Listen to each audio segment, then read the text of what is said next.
Assalamualaikum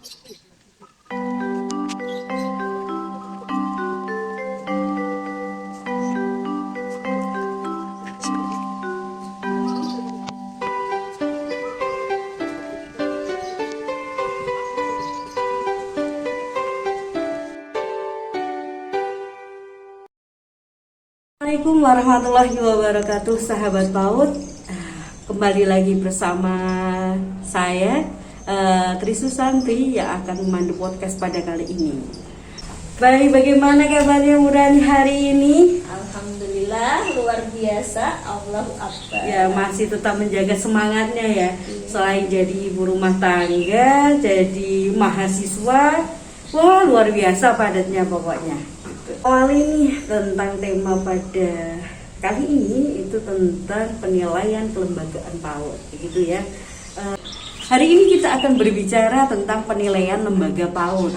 Tentunya kalian semua penasaran bukan dengan narasumber kali ini?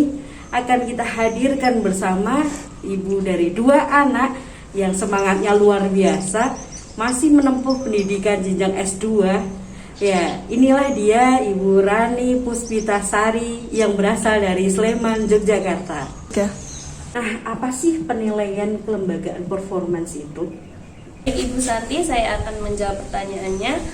Penilaian kelembagaan performance adalah salah satu penilaian yang ada pada akreditasi. Nah, penilaian ini untuk melihat kinerja lembaga atau performance dengan menggunakan instrumen penilaian akreditasi. Penilaian kelembagaan performance itu adalah salah satu penilaian yang ada pada akreditasi. Nah, penilaian ini bertujuan untuk melihat kinerja lembaga atau performance dengan menggunakan instrumen penilaian akreditasi atau IPA melalui kegiatan visitasi. Nah, pada kegiatan visitasi ini, asesor itu melakukan pemeriksaan data dan implementasinya di lembaga atau satuan dengan menganalisis aspek keberadaan, kelengkapan, dan kesesuaian dokumen dengan pelaksanaannya yang dapat menunjukkan performance lembaga itu sendiri. Penilaian visitasi ini menggunakan sebuah alat atau instrumen yang dikenal dengan IPV atau instrumen penilaian visitasi. Nah, IPV ini merupakan penjabaran dari 8 standar nasional pendidikan, yaitu SKL atau STPPA, lalu standar isi, standar proses, standar PTK, standar sarana prasarana, standar pengelolaan, standar pembiayaan, dan standar penilaian. Nah, di dalam IPV atau instrumen penilaian visitasi ini terdapat komponen-komponen yang akan dinilai. Begitu kurang lebihnya Ibu Santi. Ternyata penilaian itu yang biasanya ada di dalam sebuah kelas begitu ya, kita nilainya adalah anak-anak gitu, proses pembelajarannya. Ternyata tidak hanya sekedar itu saja. Barangkali ada juga sekolah-sekolah itu yang dikasih nilai agar mereka itu mampu memperlihatkan bahwasannya kemajuan dari sekolah itu seperti apa, terus kemudian juga tingkat pencapaiannya sudah sampai di mana. Ternyata itu sangat diperlukan sekali ya ke depannya. Jadi komponen apa saja sih yang ada di dalam penilaian visitasi tersebut gitu. Jadi Ibu Santi, di dalam instrumen penilaian visitasi itu ada 10 komponen.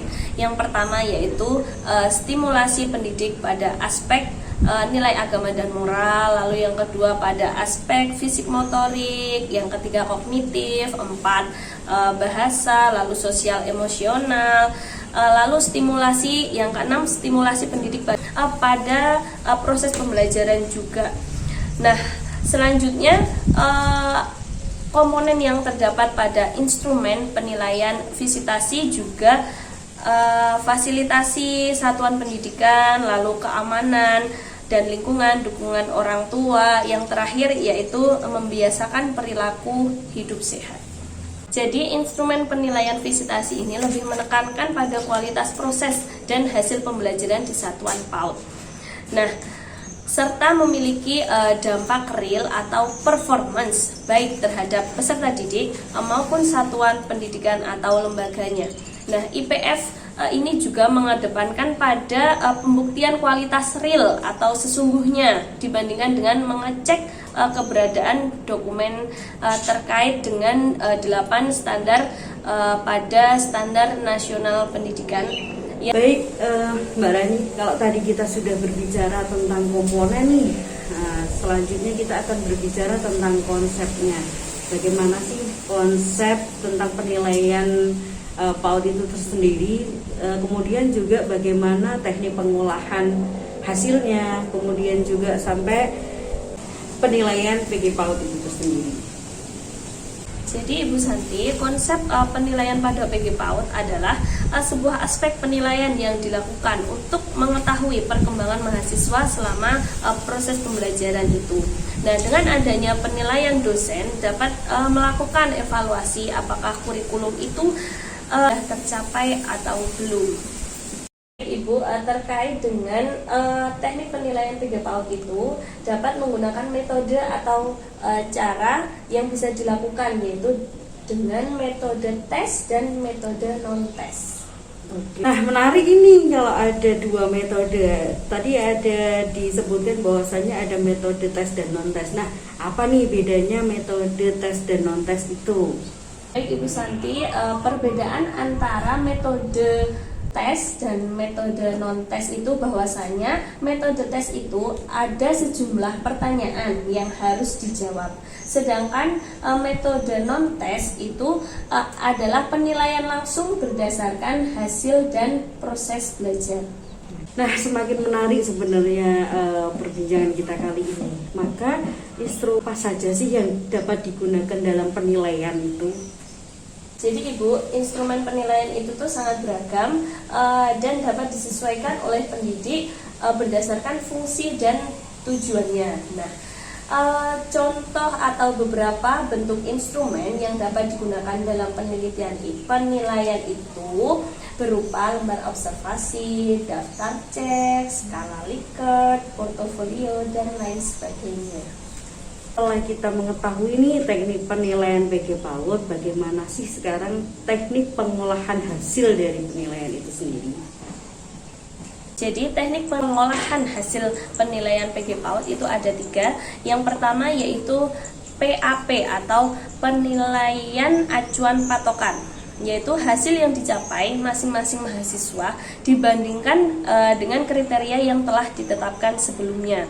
Lalu yang kedua adalah dengan PAN atau penilaian acuan normatif. Nah, itu pencapaian hasil belajar mahasiswa dibandingkan dengan mahasiswa lain yang masih dalam kelompok yang sama. Lalu teknik pengolahan hasil penilaian yang ketiga yaitu KKM atau kriteria ketuntasan minimal, yaitu standar yang telah ditentukan oleh satuan pendidikan yang mengacu pada standar kelulusan atau SKL. Dari pembahasan ini ternyata sungguh sangat menarik sekali ya dunia pendidikan anak usia dini itu.